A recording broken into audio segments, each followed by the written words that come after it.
Au sein de la modernité, certains mots disparaissent et d'autres deviennent incontournables.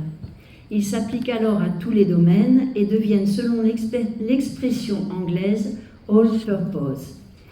Ainsi, le terme d'accès est utilisé partout, de façon indifférenciée dans les transports, l'industrie, le commerce, la publicité, l'informatique, les plateformes, les institutions éducatives ou encore dans les établissements de santé, sous l'angle de la grande question de l'accès aux soins. Ces mots, vecteurs de modernité, se substituent à d'autres. Ainsi, l'accès remplace l'accueil pour viser l'optimisation, la fluidification des flux. Cette requalification généralisée touche l'ensemble de la société, la reconfigure en une version 4.0, pas toujours interrogeable dans ses effets pervers et cachés, en termes d'inégalité sociale ou des dynamiques ségrégatives.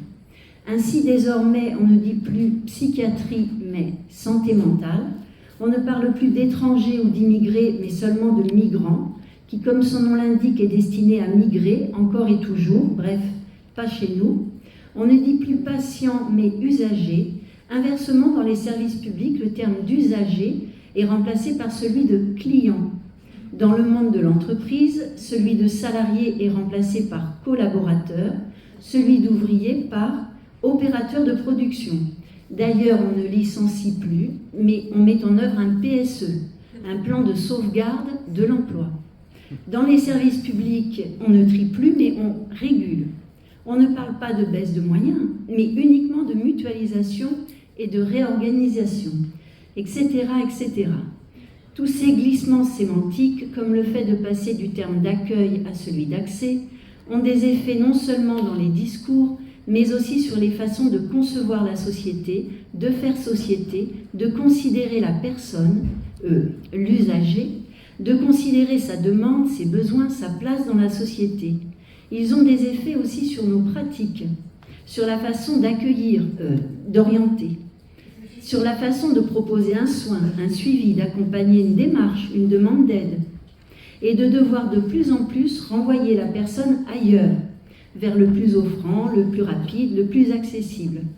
D'ailleurs, le refrain est bien connu ici.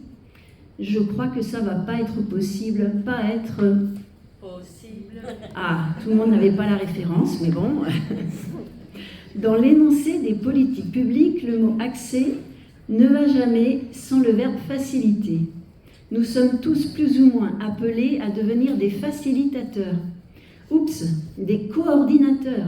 Encore un nouveau terme, qui efface la qualité professionnelle de celui ou celle qui vient à cette place, et là, forcément, on recrute. Mais à y regarder de plus près en ouvrant la boîte d'emballage, plus la boîte est grosse et plus le dispositif est petit, on tombe essentiellement sur du carton, des notices en 5 langues et sur du vide. Cela devrait d'ailleurs nous mettre la puce à l'oreille, dès lors qu'on nous promet de nous faciliter la vie, ou selon les termes actuels, nous faciliter l'accès aux droits, à la culture, aux soins, bref, à quoi que ce soit, finalement, l'accès se complique. Comme le dit Marie-Jean Sauré, ici présent, comment on fait pour accéder aux gens qui facilitent l'accès ? La visée évaluative des politiques publiques touche tous les secteurs et repose sur les mêmes mots-clés. Le dernier rapport de la Cour des comptes de mars 2023, consacré à la pédopsychiatrie, n'y échappe pas, avec en sous-titre « La pédopsychiatrie, un accès et une offre de soins à réorganiser ». De même, en 2021, lorsqu'une expérimentation en Haute-Garonne entend faciliter l'accès aux psychologues en libéral, la personne doit alors en faire la demande à son médecin traitant et entrer dans certains critères définis par l'expérimentation.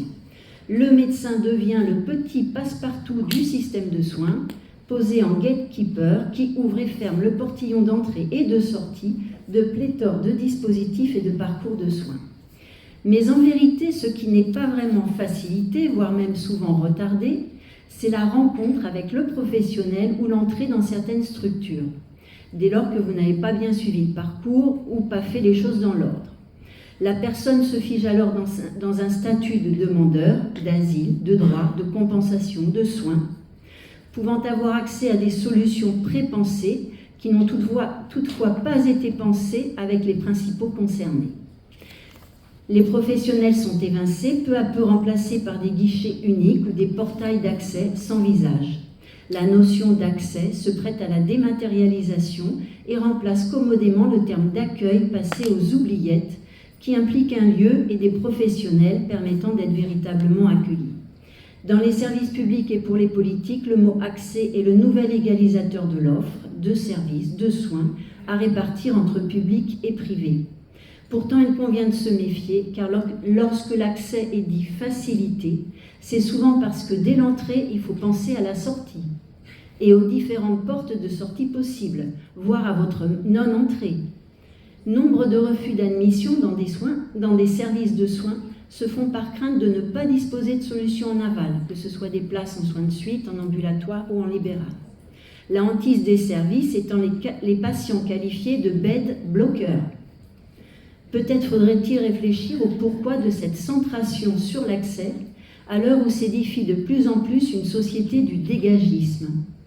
En est-elle le symptôme ? En conclusion, la logique de l'accès et ses nombreux critères débouchent paradoxalement sur de l'indisponible. C'est ce que démontre le philosophe Hartmut Rosa dans son livre « Rendre le monde indisponible ». Il souligne « Ma thèse est que ce programme de mise à disposition du monde, c'est même difficile à dire, imposé institutionnellement et fonctionnant culturellement comme une promesse, non seulement ne fonctionne pas, mais bascule littéralement dans son contraire.